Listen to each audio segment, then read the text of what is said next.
मांगलिक क्रिया की शुरुआत करें।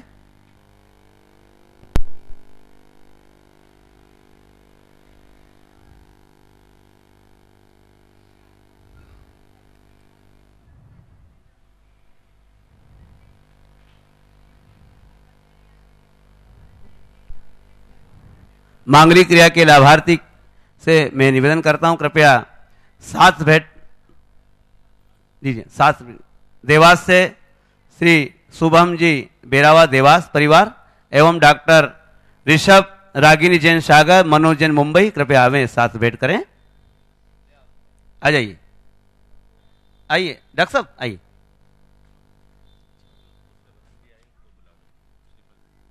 जोधपुर से भी बहन जी आए हुए हैं, कृपया आए हुए हैं और श्रीफल भेंट करके आशीर्वाद प्राप्त करें। जोधपुर से पधारे।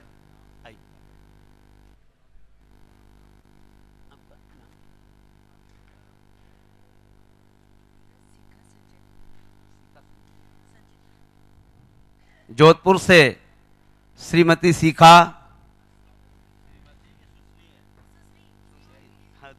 आपने बोला ना, सुश्री शिखा जैन और संचित जैन आवे और श्रीफल भेंट करके आशीर्वाद प्राप्त करें। सागोस दाहोद से भी सावक आए हैं, कृपया आकर के श्रीफल भेंट करके आशीर्वाद प्राप्त। दाहोद से पातपच्छलन डॉक्टर साहब मनोज जी जैन देवास वाले भी आ जावें और सभी मांगलिक क्रियाओं के आज के हमारे सभी लोग आकर के गुरुदेव के पादपच्छन।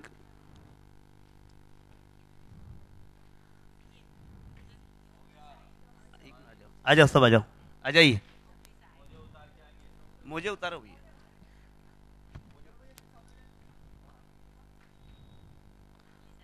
जैसा कि आप सभी को विदित है कि आगामी अष्टानी के दिनों में युगल मुनि राजों के सानिध्य में संस्कृत में 48 मंडलीय सिद्ध चक्र विधान मंडल रतलाम में होने जा रहा है। सामान्य इंद्र के रूप में पूजन करने हेतु 31 रुपए की राशि निश्चित की गई है। जो भी महानुभाव सामान्य इंद्राणी के रूप में पूजा करना चाहता है, कृपया वो नाम हमारे नाम टीवी चैनल के पारस चैनल, महावीरा चैनल पर हमारे पदाधिकारियों को, जिनवाणी चैनल पर हमारे पदाधिकारियों के नंबर पट्टी पर चल रहे हैं, उस नंबर को देख करके उन्हें नोट करावें।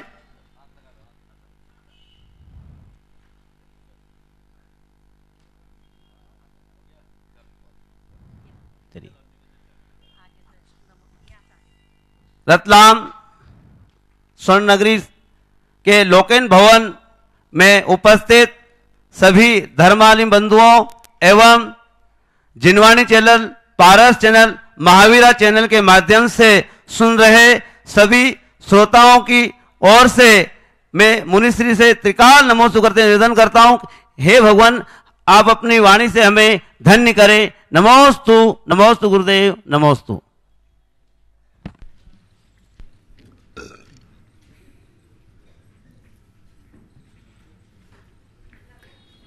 सभी लोग अपने दोनों हाथ जोड़ लें और मेरे साथ महामंत्र के स्मरण के लिए अपना मानस तैयार करें।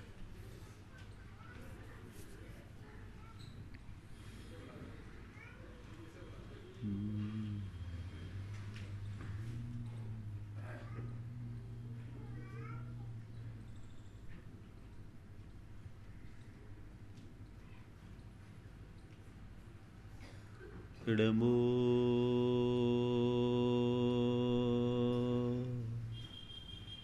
अरिहन्ताणं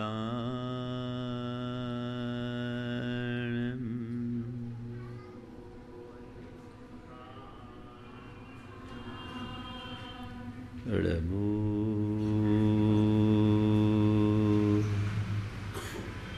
सिद्धा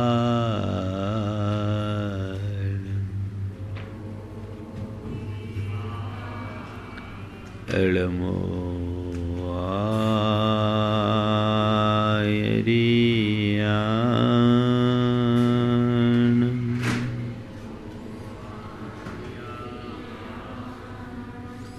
नमो वज्राय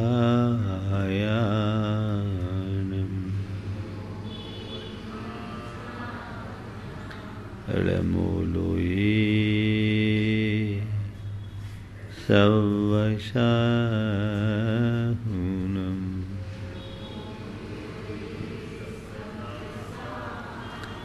एसो पंचीणमुयारो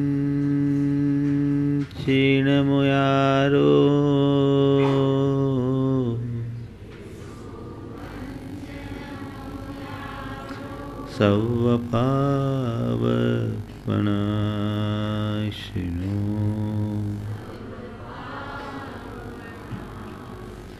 मंगलालं च सवेशिं पढ़मं होई मंगलम्। जय बोलो देवादिदेव 1008 श्री भगवान महावीर स्वामी की, अहिंसा परमो धर्म की, परम पूज आचार्य गुरुवर श्री विद्यासागर जी महाराज की जय जय जय। बोलो परम पूज्य में 108 श्री प्रमाण सागर जी महाराज की जय। कल आप सब लोगों ने धनतेरस मनाई। आज की तिथि कौन सी है? हाँ, रूप 14 है कि नरक 14 है? नरक 14 भी बोलते हैं। हाँ, दोनों ही हैं। देखो, धनतेरस के बाद रूप 14 और धनतेरस के बाद नरक 14।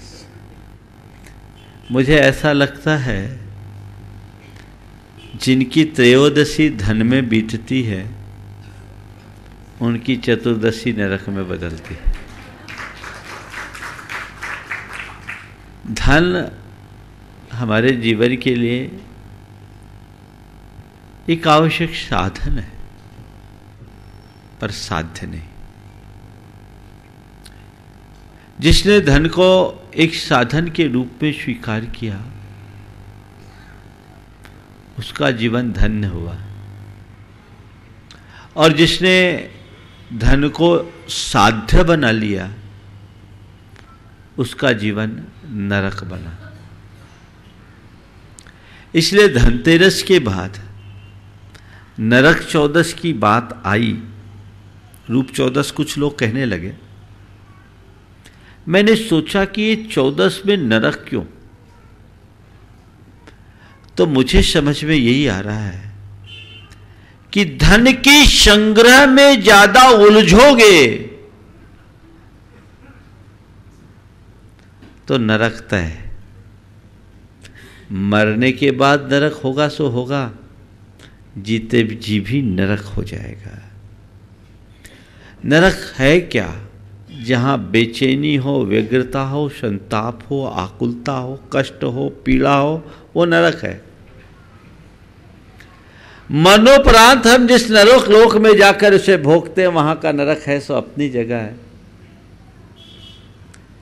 पर जीते जी भी हम ऐसी पीड़ाएं भोग लेते हैं, वो हमारे जीवन को नरक बनाता है।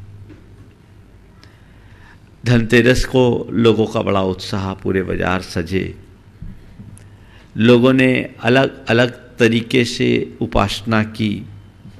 ऐसे धनतेरस को धन और स्वास्थ्य दोनों का प्रतीक माना जाता है। लोग धन्वंतरी की उपासना करते हैं स्वास्थ्य लाभ की दृष्टि से। यह अपनी जगह है, लेकिन जो रूढ़ आज के समय में धन को की प्रमुखता से हो गया। आज बात मैं त्रयोदशी और चतुर्दशी की करके कल के अमावस के दिन भगवान ने जो निर्वाण को प्राप्त किया, मुक्ति को प्राप्त किया, उसकी थोड़ी सी प्रासंगिक चर्चा आज के संदर्भ में मैं करूँगा। भगवान महावीर ने त्रयोदशी के दिन समौ शरण की विभूति को त्यागा। वे समौ शरण को छोड़कर सर्वज्ञ लक्ष्मी ज्वलिताम विमुक्त है। इस सर्वज्ञता की विभूति को त्याग कर ध्यान में निमग्न हैं, अभी वे ध्यान में हैं।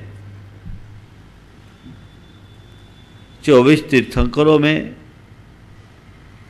श्री ऋषभ देव को 14 दिन लगे अपने योग निरोध की प्रक्रिया में, भगवान महावीर को 2 दिन, बाकी सब तीर्थंकर 1 माह तक समोसरण से अलग हटकर ध्यान में रहे, योग निरोध की प्रक्रिया में रहे। हालांकि योग निरोध की वह क्रिया एक अंतर मुहूर्त में पूरी हुई, लेकिन तीर्थंकरों का इतने काल तक हमारे लिए धर्मोपदेश नहीं मिला। बात केवल हमें ये समझने की है कि भगवान समोसरण में ही रहते आखिरी तक तो क्या हो जाता। क्यों छोड़ा उनने समोसरण? कभी आपने विचार किया? आदिनाथ भगवान ने 14 दिन पूर्व, शेष तीर्थंकरों ने 1 माह पूर्व, भगवान महावीर ने 2 दिन पूर्व। मुक्ति तो तय थी,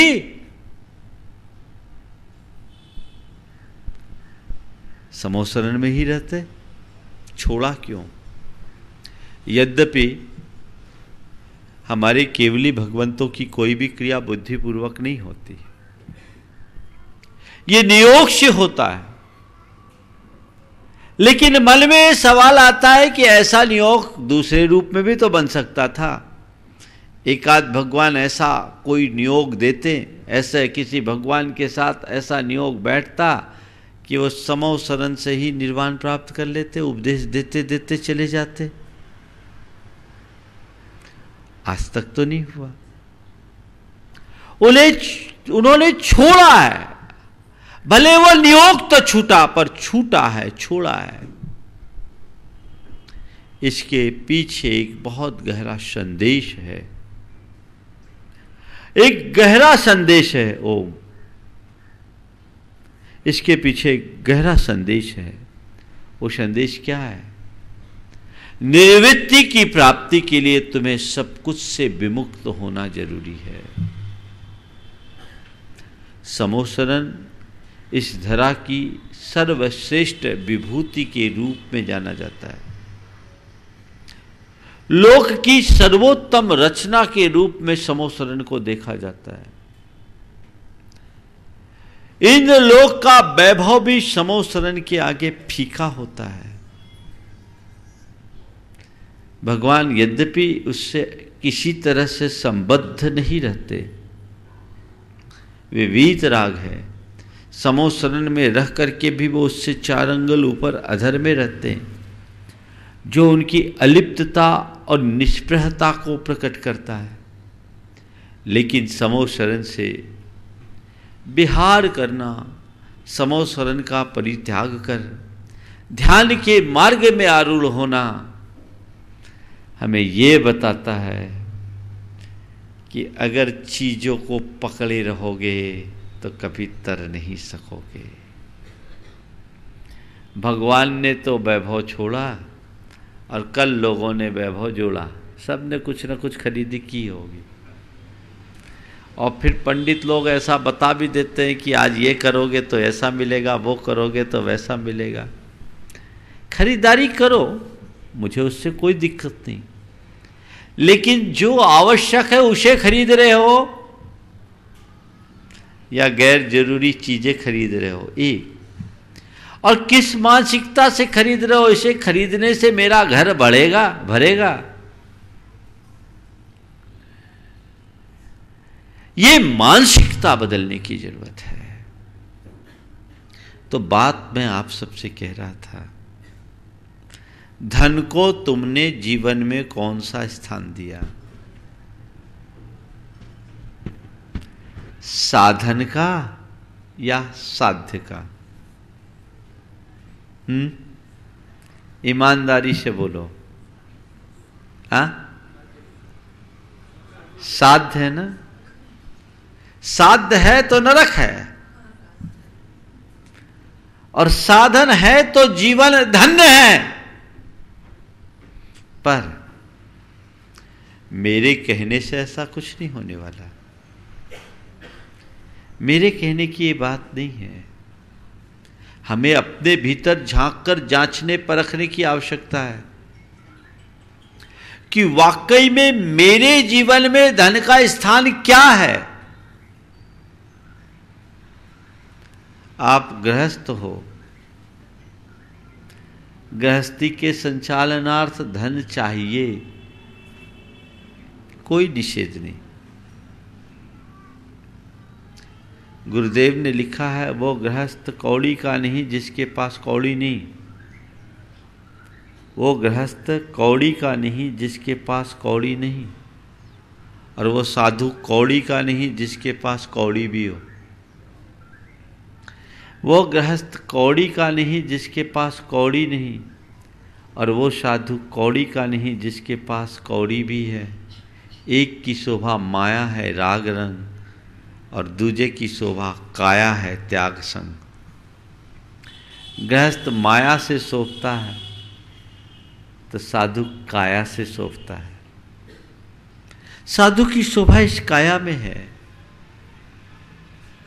पर सवाल ये है कि वो माया कितनी और क्यों। गृहस्थी चलाने के लिए धन जोड़ना ठीक बात है, पर धन कमाने के लिए पूरी गृहस्थी को निचोड़ देना कहाँ तक ठीक है। बैठ करके केवल मनुष्य को यह विचारना, मनुष्य के मन में प्राणों से भी ज्यादा धन का अनुराग होता है। प्राणों से भी ज्यादा धन का अनुराग होता है, जबकि ये भूल जाता है धन तो बहुत जोड़ा जा सकता है, प्राण नहीं जुटाया जा सकता। पर कहावत है, चमड़ी जाए पर दमड़ी न जाए। लोग जान की बाजी लगा करके पैसा कमाने का रास्ता अपनाते हैं। संत कहते हैं, पैसा कमाओ पर पैसे के पीछे पागल मत हो। ये मेरे जीवन के निर्वाह का एक साधन है, मुझे जितना आवश्यक है उतना कमाना है। पर 24 घंटे एक ही धुन में लग जाना कहां की समझदारी है।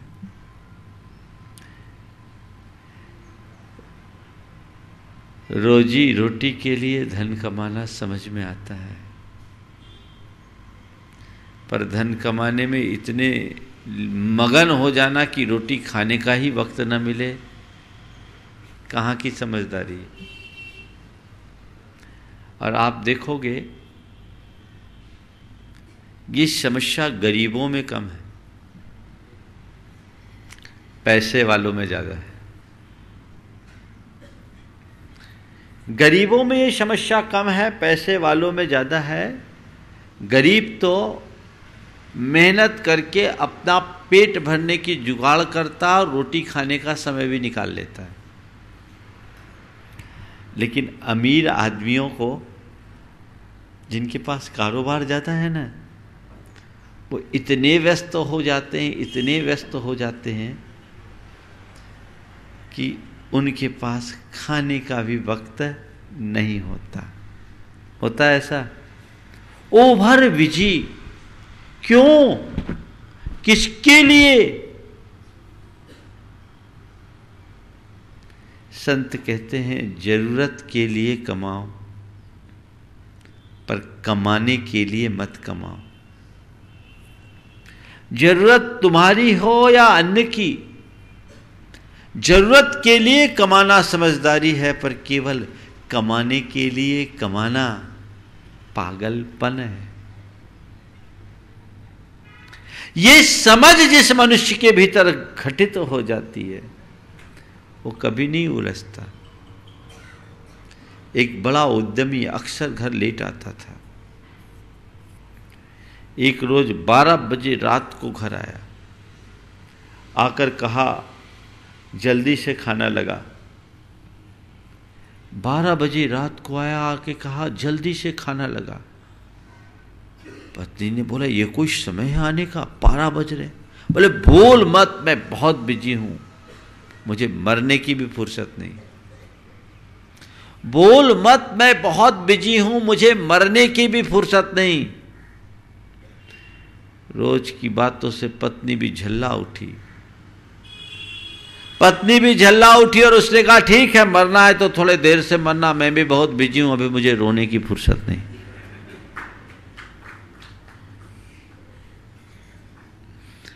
कहां हैं हम? यहां थम करके विचार करने की जरूरत है। हम जब यहां थम करके विचार करेंगे तब हम इसका वास्तविक परिणाम अपने भीतर उद्घाटित कर सकेंगे। तो धन को साधन मानिए, साध्य नहीं। साधन मानिए, साध्य नहीं। मतलब क्या करे? धन कमाना बंद कर दे? कमाइए, जितना जरूरी है उतना कमाइए, और धन कमाने में अपना उतना ही समय और शक्ति लगाइए जिससे मन का चैन और शरीर का स्वास्थ्य खंडित ना हो। अपने आप को होमिए मत, और ये मान करके चलिए कि आज मेरे पास धन है, जब तक है ये मेरा नहीं है, इसका जितना सही उपयोग कर लूं सो कर लूं। साधन है, साध्य नहीं है। एक दिन यही छूट जाने वाला है। ये उपयोग करने के लिए है, उपभोग करने के लिए है, संग्रह करने के लिए नहीं है। समझ गए? दीपावली चल रही है, लक्ष्मी की उपासना लोग बहुत करते हैं। आज मैं 4 लक्ष्मी की बात आपसे करता हूं और इसके साथ पूरी बात करूंगा। 4 प्रकार की लक्ष्मी है। एक है भाग्य लक्ष्मी, दूसरी पुण्य लक्ष्मी, तीसरी पाप लक्ष्मी, और चौथी शापित लक्ष्मी, अभिशप्त लक्ष्मी, शापित लक्ष्मी। भाग्य लक्ष्मी, पुण्य लक्ष्मी, पाप लक्ष्मी और शापित लक्ष्मी। क्या अंतर? भाग्य लक्ष्मी, लक्ष्मी को धन का प्रतीक माना जाता है। कई लोगों को बिना प्रयास और पुरुषार्थ के धन की प्राप्ति होती है, वो भाग्य लक्ष्मी है। एक बच्चा किसी करोड़पति के घर जन्मा, जन्म से करोड़पति हो गया, ये भाग्य लक्ष्मी है। अभी उसमें उसका कोई पुरुषार्थ नहीं, उसमें उसका कोई पुरुषार्थ नहीं, लेकिन वो जन्म से प्राप्त कर लिया। तुम लोग भी इस अर्थ में कुछ न कुछ भाग्य लग के लेकर आए हो।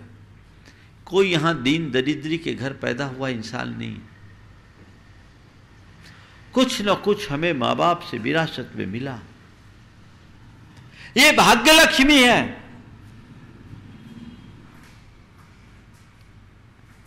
और ये भाग्य लक्ष्मी तुम्हारे पास है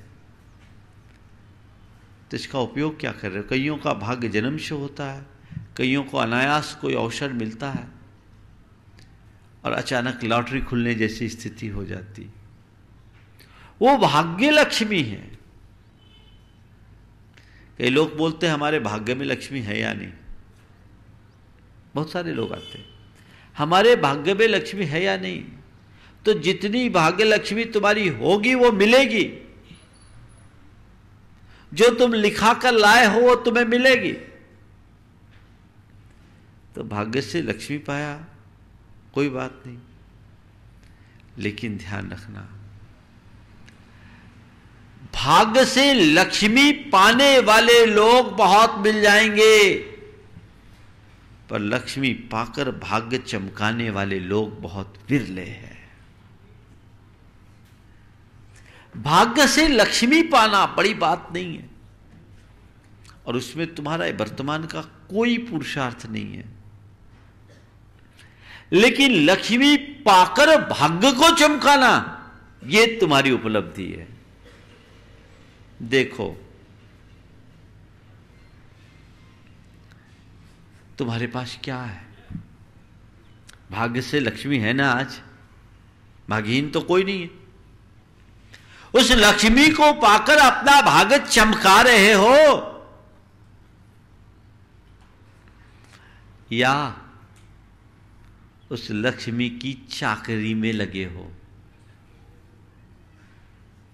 बोलो। सेठ कहलाना सबको अच्छा लगता है कि नहीं लगता? बोलो, अच्छा लगता है ना? सेठ कह दे, बहुत अच्छा लगता है। सेठ कहलाना भी चाहते, सेठ बनना भी चाहते। निश्चयतः तुम्हारा भाग्य प्रबल है जिससे आज तुम सेठ हो, पर कल भिखारी भी बन सकते हो, इसको मत भूलना। इतिहास बताता है बहुत बड़े बड़े ऐसे सेठ हुए हैं जो कभी सेठ थे, आज भिखारी है। ये इतिहास बताता है। तुमने भाग्य लक्ष्मी पाई, पर उस लक्ष्मी को पाकर तुमने अपने भाग्य को चमकाने का कोई उद्यम नहीं किया, तो कल तुम्हें भिखारी तो बनना ही है। कोई नहीं रोक सकता, कहीं से नहीं बच सकते। क्यों? तुमने कुछ सुकार्य नहीं किया, अपनी संपत्ति का दुरुपयोग किया। बहुत से ऐसे लोगों को मैं जानता हूं जिनके पास अपराध पैसा है, पीढ़ियों से पैसा है। मैं एक दो तो ऐसे परिवार को जानता हूं जिनकी 7-7 पीढ़ी गोद नामे से चली, 7 पीढ़ी में संतान नहीं, एक के बाद एक बाद गोद लिया उत्तराधिकारी, और बड़े अपार धन के मालिक नगर सेठ, 8वीं पीढ़ी में संतान हुए। पैसा अपार, लेकिन कोई भी अच्छा कार्य नहीं। तो उसको क्या कहेंगे? आज नहीं कल तुम्हारी किस्मत फूटेगी। धन को, आज तुम्हारे पास धन है, उस धन का तुमने स्वपर के हित में उपयोग नहीं किया, तो कल तुम्हें भिखारी बनना है, पक्का भिखारी बनना है।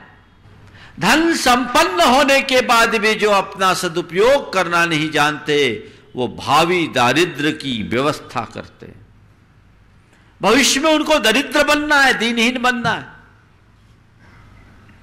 तुम्हारे दरवाजे पर कोई भिखारी आता है तो तुमसे भीख नहीं मांगता, तुम्हें बहुत बड़ी सीख देता है। वो भिखारी तुम्हें बड़ी सीख देता है कि भैया दान दो, दान दो। मैंने दान नहीं किया तो मैं भिखारी बन गया, अब तुम अपनी बात सीख लो। बात पहली है भाग्य लक्ष्मी की, जिसमें तुम्हारा अपना वर्तमान का कोई पुरुषार्थ नहीं, प्राप्त हुआ है, सदुपयोग करो। दोनों हाथ उलीचिए, यही सयानो काम। पुराणों में पढ़ते हैं महापुरुषों के जीवन चरित्र को। चले गए, धन कुमार को देखो, खेत थोड़ा सा जोता, हांडा मिल गया। जहां जाए धन मिल जाए, लेकिन उनने धन का उपयोग नहीं किया, उपभोग नहीं किया, वही बांट दिया। अगर मेरा भाग्य प्रबल होगा तो मैं कितना भी उलीचूंगा, संपत्ति बर्बाद नहीं होगी, आएगी। और भाग्य फूटा होगा तो कितना भी जोड़ूंगा, सब बर्बाद हो जाएगा। भाग्य लक्ष्मी भाग्य रहने तक रहती है और भाग्य बदलने पर चले जाती है। आप थोड़ा देखो, ऐसे अनेक लोग आपके मानस पटल में उभरेंगे। ओम ऐसे अनेक लोग आपके मानस पटल में उभर जाएंगे जिनके यहां आप देखोगे कि कभी कोई नया सदस्य आया और अचानक सिर वृद्धि हो गई। और ऐसे भी लोग आपके मानस में उभरेंगे जिनमें कोई एक व्यक्ति गया, धीरे धीरे सब खिसक गया है। क्यों? ये अपना अपना भाग्य है। भाग्य लक्ष्मी। मैं एक ऐसे व्यक्ति को जानता हूं, मैंने मेरे संपर्क में वो आके कहा करते थे, पिताजी नगर सेठ। उनने कहा महाराज मेरे पिताजी किसी को कुछ भी बिना लिखा पढ़ी के भी दे दे, ब्याज बट्टे का काम था, पैसा लौट के आ जाता, बिना लिखा पढ़ी करके भी दे दे, उनके हाथ का 1 रुपया नहीं डूबता। और मैं किसी को रुपया देता हूं, जिसको रुपया देता हूं लिखा पढ़ी के बाद भी देता हूं, मेरा रुपया फंस जाता है। पिताजी का नहीं फंसता, मेरा फंस जाता। मैंने कहा देख, समझ नहीं, स्वाध्यायी था, तेरे पिता का भाग्य तेरे से प्रबल है, तेरा भाग्य छीन है, पिता के खिसकते ही सब खिसक जाएगा, इसलिए जो अच्छा करना है पिता के रहते कर ले। और वही हुआ। जिसका पिता कभी नगर सेठ हुआ करता था, आज उसका बेटा एक साधारण सी दुकान चला करके अपना काम कर रहा है। धीरे धीरे धीरे धीरे ग्राफ गिरता है तो गिरता है। चक्रवर्ती के पास 14 रत्न और 9 निधियां होती है, उसके भाग्य से मिलती है। अपने आप ये रत्न प्रकट होते हैं, निधियां प्रकट होती है, ये भाग्य लक्ष्मी है। लेकिन ये लक्ष्मी चक्रवर्ती के भाग्य की, चक्रवर्ती के रहने तक रहती है, चक्रवर्ती के जाने के बाद उसके बेटे के काम नहीं आती। आइए, क्या सुना आज तक किसी चक्रवर्ती का बेटा चक्रवर्ती बना हो? गंभीरता से विचारने की बात है। चक्रवर्ती का बेटा कभी चक्रवर्ती नहीं हुआ। चक्रवर्ती का भाग्य चक्रवर्ती के साथ गया, बेटे का भाग्य बेटे के साथ रहेगा। तुम्हारे पिता का भाग्य उनके साथ चला गया, तुम्हारा भाग्य तुम्हारे साथ रहेगा, और तुम्हारी संतान का भाग्य तुम्हारी संतान के काम आएगा। क्यों माया मोह? भाग्य लक्ष्मी, जो लक्ष्मी तुम्हारे भाग्य में वही मिलेगी, और भाग्य से जो लक्ष्मी मिली है उस लक्ष्मी का सदुपयोग कर अपने भाग्य को चमकाओ, चमकाने का उद्यम करो। पर सब मोह में जीते, अपने अपने भाग्य पर किसी का भरोसा नहीं। संग्रह करते हैं इसलिए कि हमारी संतान के काम में आए। तुम्हारी संतान में यदि भाग्य होगा तो कुछ न छोड़ोगे तो भी वो पैदा कर लेगी, और भाग्य फूटे होंगे तो तुम कितना ही छोड़ के जाओ, सबका बंटाधार होगा। बहुत से लोग आपको मिल जाएंगे। करोड़पति बाप का बेटा आज सड़क पर घूम रहा है, बर्बाद कर दिया। और साधारण परिवार में जन्म लेने वाला व्यक्ति आज शिखर पर बैठा है अपने हुनर के बल पर। तो पहली बात, भाग्य लक्ष्मी मतलब जो हमें भाग्य से लक्ष्मी मिली है इसका हमें सदुपयोग करना है। लक्ष्मी पाकर अपने भाग्य को चमकाना है, मिटाना नहीं। दूसरी लक्ष्मी है पुण्य लक्ष्मी। पुण्य लक्ष्मी मतलब वो लक्ष्मी जिसे आप पुण्य के कार्य में लगाओ। पुण्य से पाए वो लक्ष्मी नहीं, वो तो भाग्य में चला गया। वो लक्ष्मी जो पुण्य के कार्य में लगाओ। तुम्हारे पास करोड़ों रुपया है, भाग्य लक्ष्मी है। और उस भाग्य लक्ष्मी का तुमने क्या प्रयोग किया? पुण्य के कार्य में लगाया। उसका जितना अंश पुण्य के कर्म में लगा वो पुण्य लक्ष्मी है। जितना अंश लगाया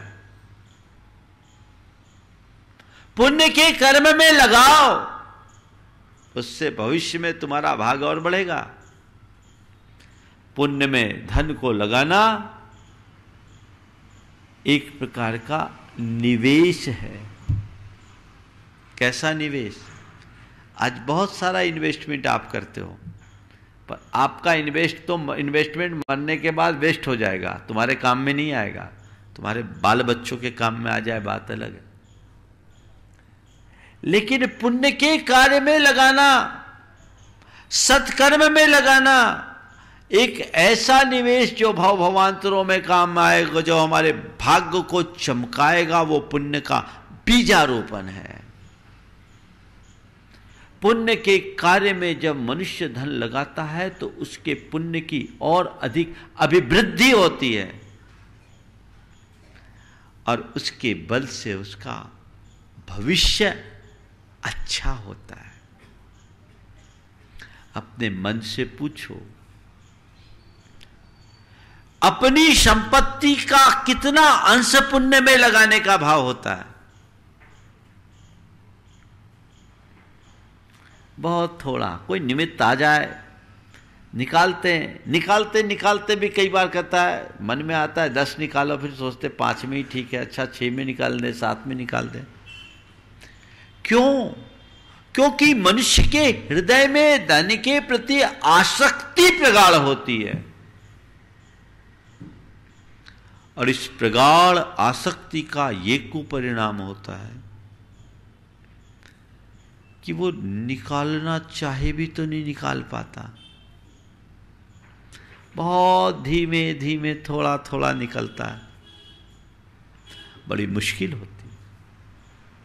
संत कहते हैं कि हम अपने धर्म जीवन में जो भी धन पाए हैं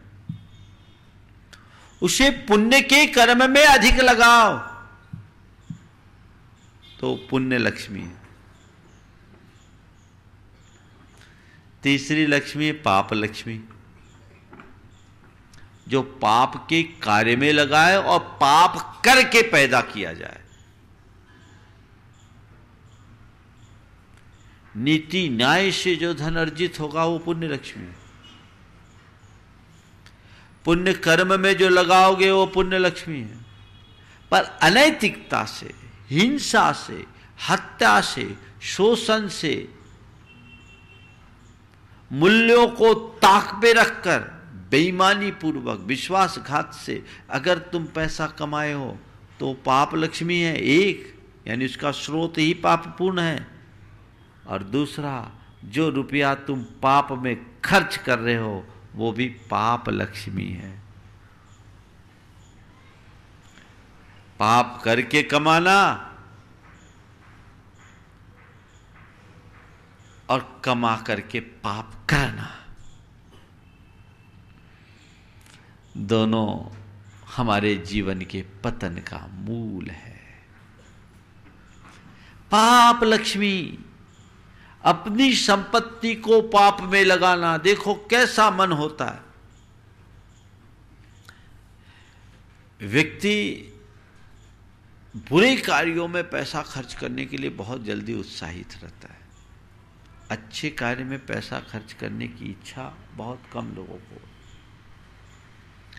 मेरे संपर्क में एक व्यक्ति करोड़पति आदमी, वो होटल में रुकता है तो होटल के टॉप सूट पे रुकता है।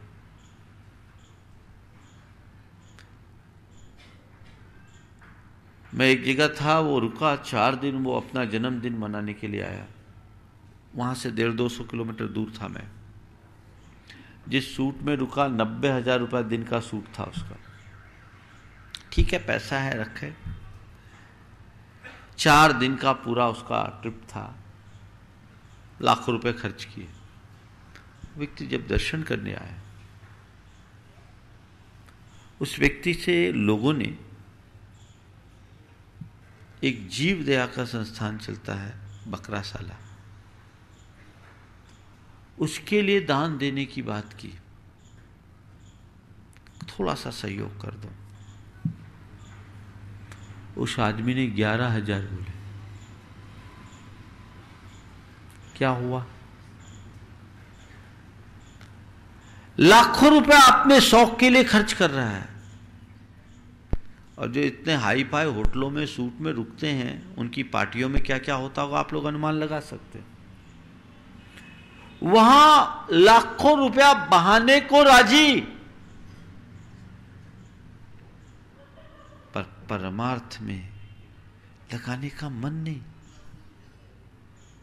मेरे संपर्क में एक सज्जन करोड़पति थे, आज इस दुनिया में नहीं है। वो मेरे पास आते थे, प्रवचन भी सुनते थे, पर एक दिन उन्होंने बड़ी पीड़ा से कहा, महाराज मेरा रुपया पुण्य में नहीं लगता, मैं क्या करूं, मेरे भाव ही नहीं होते। पैसा अपार, पुण्य में रुपया लगाने का मन नहीं होता। बड़े तीव्र अंतराय कर्म है तुम्हारा। हालांकि फिर मेरे कहने से उनने फिर एक योजना बनाई, उसमें साल में 1 करोड़ रुपया उनने दान करने का निश्चित किया।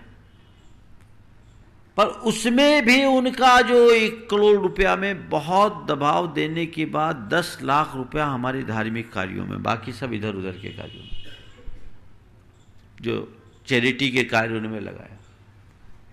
रुचि नहीं जगती। परमार्थ के कार्य में द्रव्य लगाना सबके बस की बात नहीं है। चला गया दुनिया से करोड़ों छोड़ के, खुद के लिए क्या किया?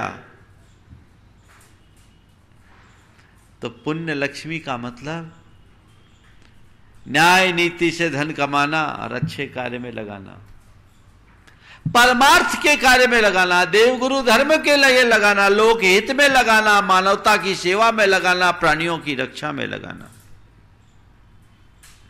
ये पुण्य लक्ष्मी है। समझ में आ रही बात? लक्ष्मी को पुण्य में लगाओगे तो पुण्य पाओगे, सीधी सीधी बात। तीसरी है पाप लक्ष्मी, धन को पाप में लगाना, पाप करके कमाना और पाप में खर्चना। बहुत लोग ऐसे मिलेंगे जो सुरा सुंदरी के चक्कर में लाखों रुपया बहा देते हैं, पर अच्छे कार्य के लिए कोई नहीं, कोई नहीं। मैं एक ऐसे व्यक्ति को जानता हूं जिसने अपनी 25वीं एनिवर्सरी, जिस डेट पे उसकी एनिवर्सरी थी, 12 महीने में हर महीने की उस डेट में मनाई, पूरे साल पार्टियां दी। और 25वीं एनिवर्सरी जिस दिन थी उस दिन, और जिस दिन समापन था उस दिन 400 लोगों को बाहर लेकर गया, लोगों को बड़ा बड़ा गिफ्ट दिया। माने लोगों के कथन अनुसार करोड़ों उसने खर्च किए थे, किए। लेकिन उस व्यक्ति से वहां बनने वाले एक मंदिर के लिए सहयोग मांगने की बात, भावना लेकर लोग गए तो कहते हमसे 21,000 ले लो। जब तक पुण्य गांठ में नहीं होगा तब तक तुम्हारा धन पुण्य के कार्य में लग ही नहीं सकता। वो पाप लक्ष्मी है, पतन कराएगी, बुद्धि नीचे ले जाएगी। हमारे शास्त्रों में 2 प्रकार का पुण्य बताया, पुण्यानुबंधी पुण्य और पापानुबंधी पुण्य। पुण्यानुबंधी पुण्य वह पुण्य है जो अपने उदय में मनुष्य की बुद्धि को निर्मल रख करके सन्मार्ग में लगाए, उसे बोलते हैं पुण्यानुबंधी पुण्य। बुद्धि निर्मल होगी तो पुण्य के उदय में नवतर पुण्य करने का भाव जगेगा, अपने समय का, अपनी शक्ति का, अपने संसाधनों का सही कार्य में निवेश करेगा।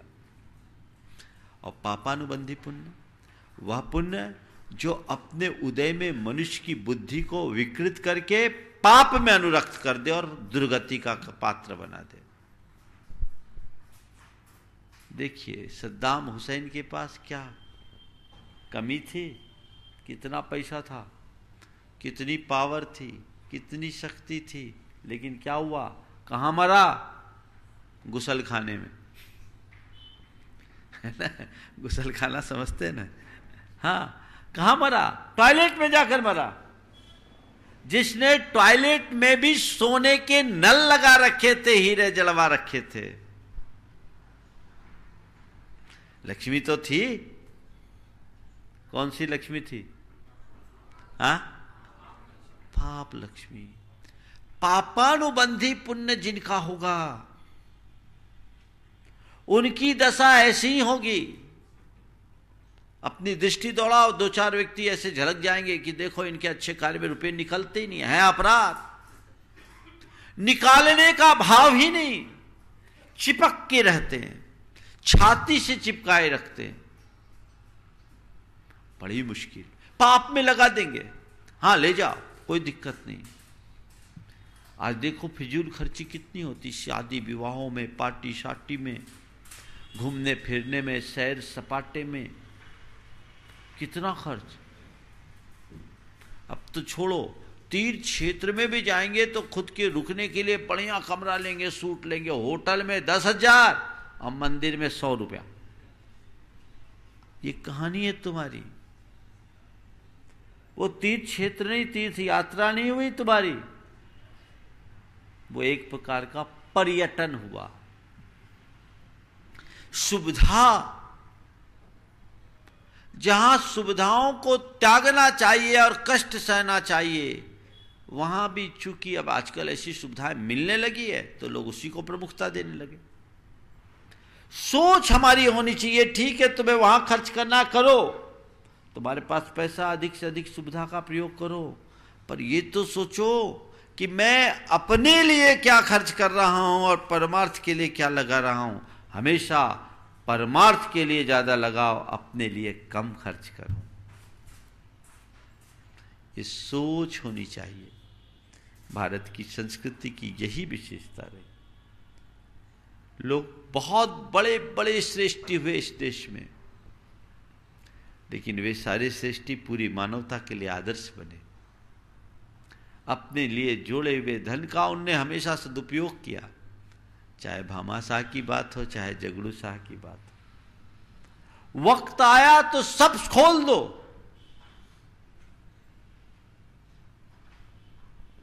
पाप लक्ष्मी, देखो लक्ष्मी तुम्हारे पास है, भाग्य लक्ष्मी भी है, उसके बाद तुमने कुछ अर्जित भी किया है, वो तुम्हारे पुण्य से, पुरुषार्थ के निमित्त से आया। अब देखो, अब जो लक्ष्मी है, पुण्य है या पाप, कौन सी लक्ष्मी है? पुण्य पाप दोनों होगा, मानता हूं, गृहस्थ हो, पाप से रहित जीवन नहीं है। तुम्हारी संपदा पुण्य में भी लगी और पाप में भी लगी। बैलेंस शीट देखो क्या है, पुण्य में ज्यादा है या पाप में? हाँ, पाप में है। और यह भी बात सही है कि जो संपत्ति आपने जोड़ी है, अनुकूल संयोगों के कारण जोड़ी है, और अनुकूल संयोग पुण्य ने दिए, तो पुण्य की कृपा से मिला और आपने पाप में लगा दिया।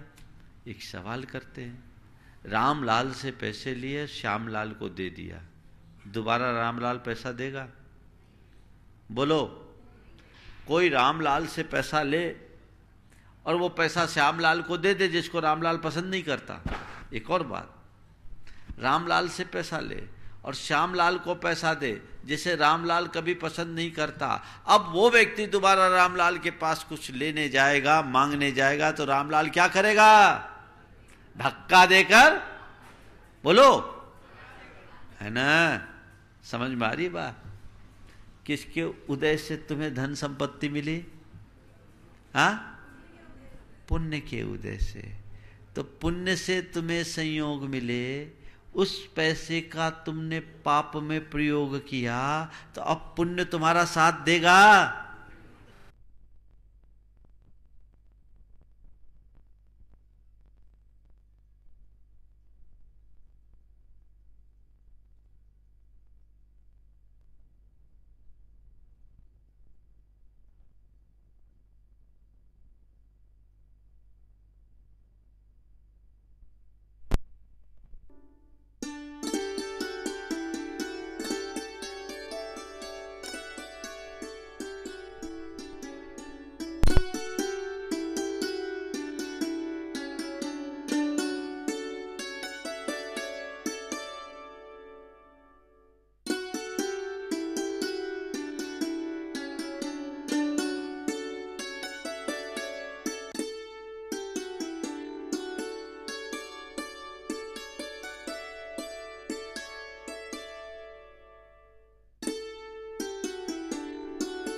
बाजार होता था तो शाम के टाइम में हम लोग पहुंचते पहुंचते अंधेरा जैसा माने समय हो जाता था, तो बच्चे जो हमारे साथ थे वो बेचारे शाम को कुछ खा नहीं पाते थे, और इंटीरियर था तो रास्ते में भी कुछ नहीं मिले कि वो कुछ खा पी सके। 3-4 दिन बाद एक गांव में, छोटा सा गांव था, वहाँ हम लोगों का पहुँचना हुआ और वहाँ के सिंघई के यहाँ निमंत्रण हुआ। तो निमंत्रण हुआ, बच्चों ने सोचा चलो आज थोड़ा पेट भर खाएंगे। हमारा आहार हुआ, संयोग तो उन्हीं के यहाँ आहार हुआ, हमारा मुखिया के यहाँ। हम तो आहार करके आ गए। उसके बाद 5 लड़के उसके चौके में थे, पांचों 5 मिनट में आ गए। भोजन करने बैठे, पांचों 5 मिनट में आ गए। बोले क्या बात है, तुम लोग खाना खाया नहीं? तो एक ने बोला सूंघ के आ गए। बोले क्या मामला है? थोड़ा मजाकी था। बोले महाराज क्या बताऊं, दूसरे कपड़े नहीं थे, नहीं तो दाल में डुबकी लगा लेते। बोले महाराज जी क्या बोले, सोचे तो थे थोड़ा ठीक खाना मिलेगा, पर उबली लौकी और घुटनों तक पानी वाला दाल परस दिया और कुछ नहीं। तो एक ने कहा महाराज जे सेठ जी हैं ये ब्याज खोर हैं, रोटी नहीं खा सकते। माने वो खुद भी वैसे ही खाए, खुद भी वैसे ही रहे, तो किस काम का ये धन? बोलो अभिशप्त। बहुत लोग मिलेंगे, मैं एक ऐसे व्यक्ति को जानता हूं जिसके शहर के हर चौराहे पे एक मकान, शहर के हर चौराहे पर एक मकान, अभी भी है वो बुढ़ा, और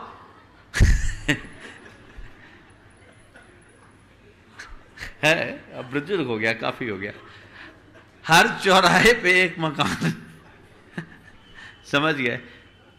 और वो खुद 2 कमरों के एक टूटे से मकान में रहता है। इतना ही नहीं, उसके पास एक साइकिल, एकदम खटारा एक्सप्रेस, हरकुलस का प्रथम संस्करण। उस आदमी का काम क्या? महीने की पहली तारीख में निकलना, दूर से ही उसकी साइकिल की आवाज से उसके आने का एहसास, और लोगों से किराया वसूलना, ब्याज वसूलना। बोलो अब वो आदमी क्या करेगा? कम से कम शहर में 10-12 मकान, जिसका और भी संपत्ति, लेकिन पहनने के लिए वही मार्किन की धोती और वैसी एक कुर्ती, और उसी साइकिल पर चले खटर पटर करके। अपार संपत्ति का धनी होने के बाद भी जो उसका उपभोग न कर सके, उससे बड़ा अभागा और कौन होगा? ये शापित लक्ष्मी है, कोई काम की नहीं। ऐसे लोग धन के कीड़े बन के रह जाते हैं। पैसा पैसा पैसा करते हुए क्या करोगे? एक दिन मर जाओगे, कहानी खत्म हो जाएगी, उसके बाद कुछ नहीं होगा। वो घटना मैंने आप लोगों को पहले सुनाई थी, गंज बासुदा, सुंदरलाल पंजाबी, गंज बासुदा की घटना, रोंगटे खड़े करने वाली घटना। एक वृद्ध दंपति, निसंतान, अपार संपत्ति के धनी, 3 दिन तक घर का दरवाजा नहीं खुला।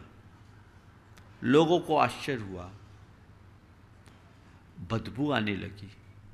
प्रशासन की मदद से दरवाजा तोड़कर अंदर पर जब प्रवेश किए तो देखकर सबके सब दंग रह गए।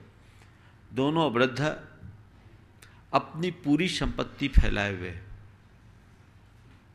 देखो एक कैसी कैसी घटना, संपत्ति फैली हुई है एक कमरे में, और दोनों के दोनों छाती पर हाथ रखे हैं, और दोनों एक साथ मर गए 3 दिन पहले। छाती पे दोनों के हाथ थे, संपत्ति सामने है, रुपया पैसा सोना चांदी सब रखा है, और छाती पे हाथ धरे दोनों मरे एक साथ। करोड़ों की संपत्ति, प्रशासन को उसके यहाँ का सामान उठाने में महीना भर लग गया। कैसे कोई अगर जूता भी गिरवी रखने जाए तो रख ले ऐसा आदमी, बैंड वाले के बैंड, जूते वाले के जूते, रिक्शा वाले के रिक्शे, साइकिल वाले के साइकिल, सब्जी वाले की टोकनी। अब बोलो क्या किया? सारा धन सरकारी हो गया। उस जीव ने क्या पाया? यह है शापित लक्ष्मी, अभिशप्त लक्ष्मी। जो महाभागे होते हैं उनकी ऐसी विकृत बुद्धि होती है और उनका नरक 14 तय है। बात वही आना है ना। हाँ, वो नरक। फिर मैंने सोचा नरक तो 7 होते, 14 से क्यों जोड़ा? नरक 7 होते, 14 से क्यों जोड़ा? इसलिए जोड़ा कि ऐसे लोगों की यात्रा एक बार नहीं 2 होगी, डबल यात्रा होगी, एक बार नहीं। क्या बुद्धि! तो बंधुओं, लक्ष्मी की बात लोगों को बड़ी प्रिय लगती है। सब चाहते हैं हमारे पास धन लक्ष्मी हो, चाहने से नहीं आती। वस्तुतः सर्वश्रेष्ठ लक्ष्मी ज्ञान लक्ष्मी है। अगर ज्ञान की लक्ष्मी तुमने प्राप्त कर ली तो फिर तुम किसी लक्ष्मी के अधीन नहीं होगे। उसे अपने जीवन का मूल समझो, उसे आत्मसात करने की कोशिश करो तो हमारा जीवन निहाल होगा। भगवान महावीर ने समोसनन जैसी लक्ष्मी को, जो सर्वज्ञता की विभूति स्वरूप उन्हें प्राप्त हुई, उन्हें भी छोड़ा। आज वो आत्मध्यान में निमग्न है और कल प्रत्युष की बेला में परम निर्वाण को प्राप्त करेंगे, मुक्ति लक्ष्मी को प्राप्त करेंगे, शाश्वत लक्ष्मी को प्राप्त करेंगे, जो एक बार प्रकट होने के बाद कभी विनष्ट नहीं होती, उसे प्राप्त करेंगे। लक्ष्य तो हमारा भी वही होना चाहिए, ध्येय हमारा भी वही होना चाहिए। ये जीवन में गुजारे के लिए थोड़े बहुत धन पैसे को संग्रहित कर ले तो कर ले, लेकिन वो मेरा साध्य नहीं, साधन है। उनमें मुझे ज्यादा उलझना नहीं। भाग लक्ष्मी और पुण्य लक्ष्मी ये 2 अनुकरणीय, पाप लक्ष्मी और अभिशप्त लक्ष्मी कतई उचित नहीं है। तो अपनी लक्ष्मी की पड़ताल कीजिए,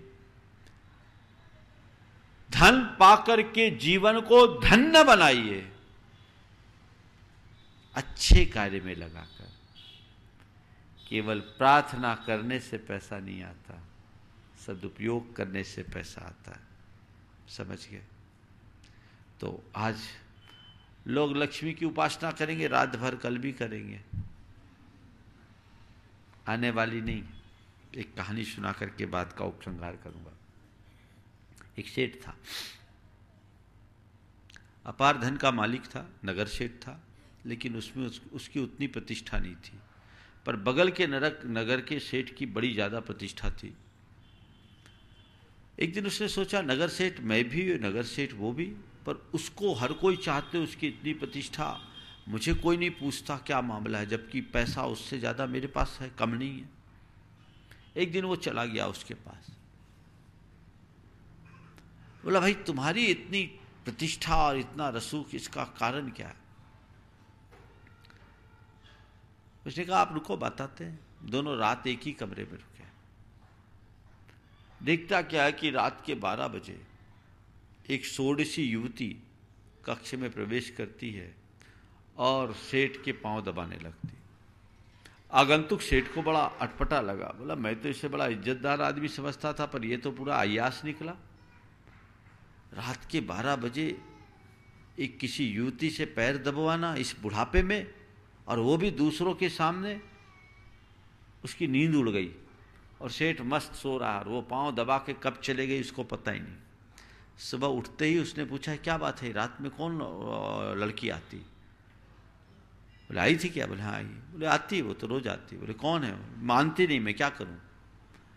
क्या करूं? वो मानती नहीं, रोज आती। बोले हाँ रोज आती है। कौन है? बोले वो लक्ष्मी है। वो लक्ष्मी है। क्यों आती है? बोलती मैं लक्ष्मी हूं, आप मेरे पति हूं, पति की सेवा करना हर स्त्री का धर्म है, इसलिए मैं आपकी सेवा करती। मानती नहीं, मैं सो जाता हूं, रोज आती है। उसने सोचा लक्ष्मीपति तो मैं भी हूं, तो लक्ष्मी को सेवा तो मेरी भी करनी चाहिए। हो सकता वो आती होगी पर दरवाजा बंद देख कर लौट जाती होगी। मैं बंद करके सोता हूं। आया, घर आया, दरवाजा खोल कर लेट गया। ठीक रात के 12 बजे लक्ष्मी आएगी। जैसे जैसे घड़ी का काटा 12 की ओर बढ़ा, उसकी व्यग्रता और बढ़ने लगी और कई बार वो अपने बिस्तर से उठ के दरवाजे तक जाता कि कहीं लक्ष्मी आ तो नहीं रही। पर जैसी घड़ी का काटा 12 पर आया, कुछ आहट से हुई और एकदम चौकन्ना हो गया कि अब लक्ष्मी आई। और लक्ष्मी को आता देख इसकी आतुरता बढ़ी, बिस्तर से उठ करके दरवाजा की ओर बढ़ा, देखा सामने से एक आकृति आ रही है और वो बड़ी विकराल आकृति है, जिसके हाथ में खंजर है। सेठ उस आकृति को देखा, एकदम घबरा गया। इससे पहले कुछ करे, उस आकृति ने उसकी बाल पकड़ ली। सेठ के तो होश फाकते हो गए। सेठ ने पूछा आखिर लड़खड़ाते स्वरों में तुम कौन हो? बोला मैं लक्ष्मी हूं, मैं लक्ष्मी हूं। तुम लक्ष्मी हो तो मैं लक्ष्मीपति हूं, तुम्हें तो मेरी सेवा करनी चाहिए। उस आकृति ने उसके बाल को और तेजी से खींचते हुए कहा सुनो, मेरा पति वो नहीं जो मुझे संग्रहित करके रखे। मेरा पति वो नहीं जो मुझे संग्रहित करके रखे। मेरा पति वो है जो मेरा उपयोग करता है, और जो मेरा उपयोग करता है उसे मैं पति मानती हूं। जो मेरा उपयोग करता है उसे मैं पति मानती हूं, उसको चरण दबाती हूं। और जो मुझे संग्रहित करके रखता है उसके लिए मैं अपना दास समझती हूं।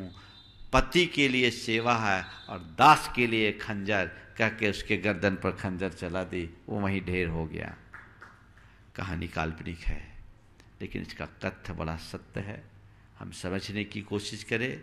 लक्ष्मीपति हो कि लक्ष्मीदास, थोड़ा परख करके देख लो। लक्ष्मीपति बनिए, लक्ष्मीदास मत बनिए।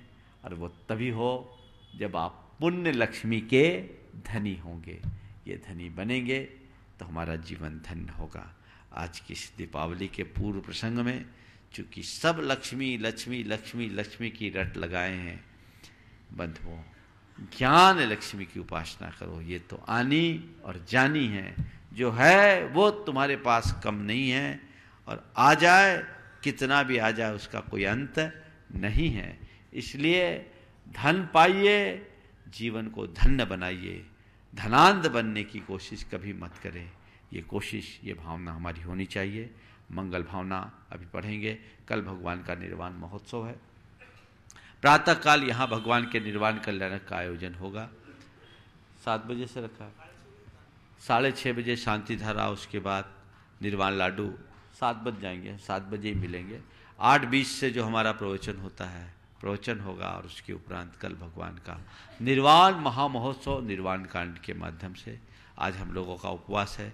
चातुर्मास की जैसे स्थापना से चतुर्दशी को, आषाढ़ कृष्ण चतुर्दशी को उपवास था, ऐसी कार्तिक कृष्ण चतुर्दशी को सभी मुनियों का उपवास होता है। और हम लोग कल प्रातःकाल चातुर्मास का निष्ठापन करेंगे। समझ गए? भगवान की मुक्ति के बाद हमारी भी मुक्ति। ये 15 दिन तो तुम लोगों को बोनस में मिले, ऐसे समझ लेना, उसके बाद का भरोसा नहीं। उठती हाट है, जो बटोरना है सो बटोर लेना, नहीं तो कहीं ऐसा ना हो हाथी मलते रहे। तो बस कल आप पूरे उत्साह के साथ सभी मंदिरों के लोग अपने अपने मंदिरों में जो लाडू का कार्यक्रम है समय पूर्व कर लें। और कल ऐसा वातावरण दिखना चाहिए जैसा चातुर्मास की स्थापना के दिन दिखा था। यहाँ हर बच्चा उपस्थित रहना चाहिए, और यहाँ हम लोग पूरे उत्साह के साथ भगवान के महावीर के चरणों में अपने श्रद्धा का के अर्घ अर्पित करेंगे। ये भावना आप सबको लेनी है और उसी तरह से अपने जीवन को आगे बढ़ाना है। आपकी दीपावली मंगलमय हो, सबकी दीपावली मंगलमय हो, हर दिन आपके अंदर दीपावली बने। इसी भाव के साथ आज मंगल भावना मेरे साथ पढ़ेंगे। मंगल मंगल होय जगत में सब मंगलमय होय।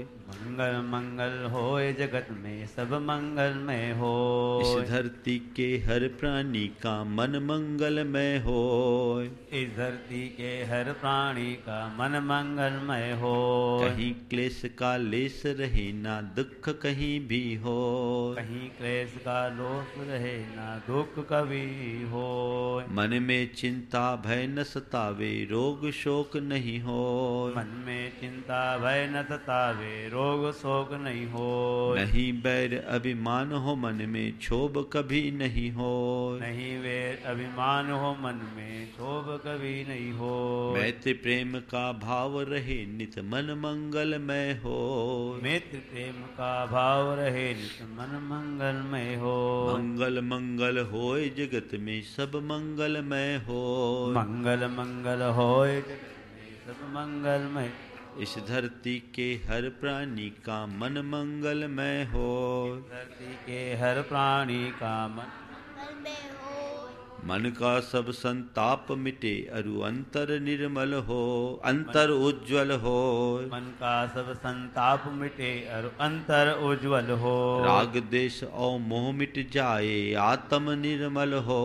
राग देश ओ मिट मिट जाए आत्म निर्मल हो। प्रभु का मंगल गान करे सब पापों का क्षय हो। प्रभु का मंगल गान करे सब पापों का क्षय हो। इस जग के हर प्राणी का हर दिन मंगलमय हो। इस जग के हर प्राणी का हर दिन मंगलमय हो। मंगल मंगल होय जगत में सब मंगलमय हो। मंगल मंगल होय जगत में सब मंगलमय। इस धरती के हर प्राणी का मन मंगलमय हो। धरती के हर प्राणी का मन मंगलमय। प्रभु हो मंगल गुरु हो मंगल धर्म सुमंगल हो।